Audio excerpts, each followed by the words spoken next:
근로장려 세제 EITC가 확대된다는 소식 많이 들어보셨을 겁니다. 올해부터는 30세 미만 단독 가구도 이 요건에 해당하면 근로장려금을 받을 수 있게 됐고 지원금이 오르고 지급 요건이 완화됩니다. 이에 고소득자에게까지 헐스를 퍼주는 정책이란 문제 제기가 있어 오늘 이에 대해서 경제산업부 고현정 기자와 팩트체크해보고 EITC에 대해서 살펴보는 시간 가져보겠습니다.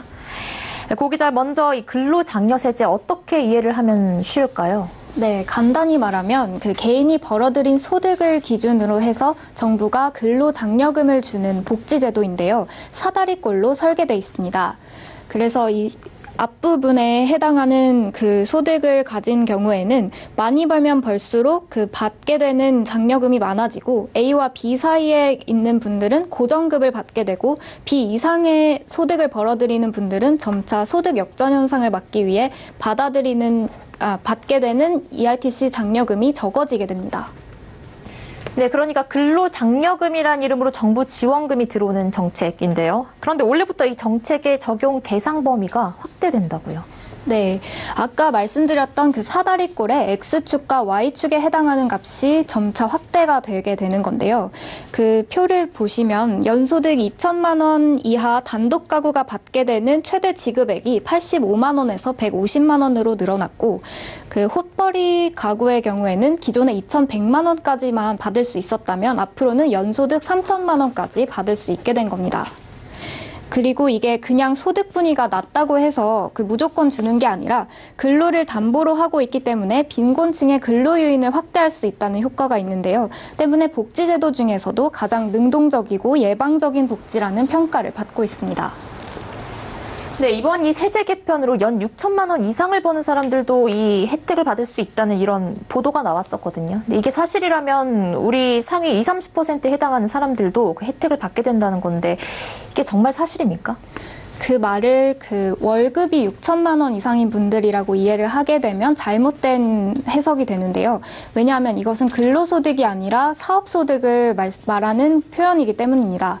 해당 논란의 바탕이 된 보고서 자료를 보시면 여기서 언급된 6천만 원 8분위의 경우에는 근로소득 가구 기준이 아닌 사업소득 가구 기준으로 집계가 된 겁니다. 그래서 이 사업자의 경우에는 총소득의 업종별 조정률을 적용한 값을 기반으로 EITC 심사를 받게 되기 때문에 그런 결과가 나오게 된 건데요. 즉 6천만 원을 버는 분이 만약에 농업이나 어업 또는 광업에 종사하시는 분이라면 이분은 30%만 인정이 되기 때문에 1,800만 원을 버는 분, 즉 소득 분위로 따지면 3분위 정도 수준에 해당하는 분이기 때문입니다. 네, 그렇군요. 그러니까 근로소득 가구가 아니라 사업소득 가구에 해당되는 얘기였는데 이 사업소득 가구의 이 적용률을 왜 조정을 하는 겁니까?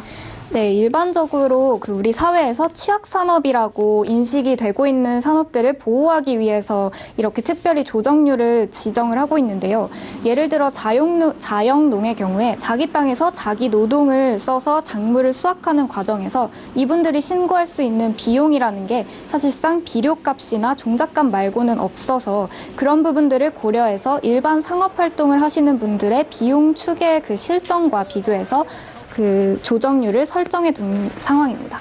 네, 그러니까 이 EITC가 상위 20, 30%에 해당하는 고소득자에게까지 혜택을 준다라는 일부 보도는 어폐가 있다라는 말씀이시죠?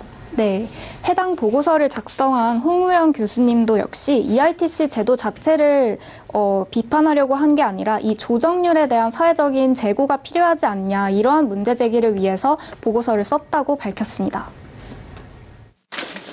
도매업이라는 게 이제 20%고 농업이란 30% 이런 식으로 구성이 되거든요. 여기에 속한 그 자영업자들이 대체로 이제 영세하니까 이렇게 해놓은 것 같은데 그럼에도 불구하고 이 업종별 조정률이 너무 과다한 부분이 있다라는 거죠.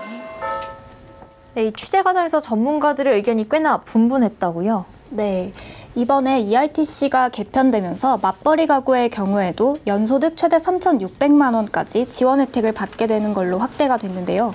여기서 어디까지를 사회적 약자로 봐야 하는지 전문가들의 의견이 갈렸습니다.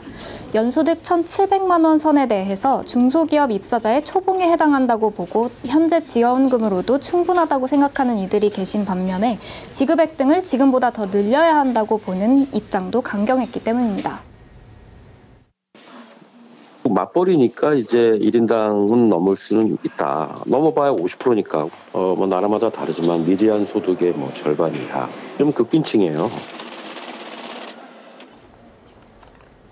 네, 사실 복지 문제만큼 사회적 합의가 중요한 게 또 있을까 싶습니다. 국회를 포함해 우리 사회 전반적으로 세금의 쓰임새와 적용 대상에 대한 합의가 무엇보다 우선되는 게 중요할 것 같습니다.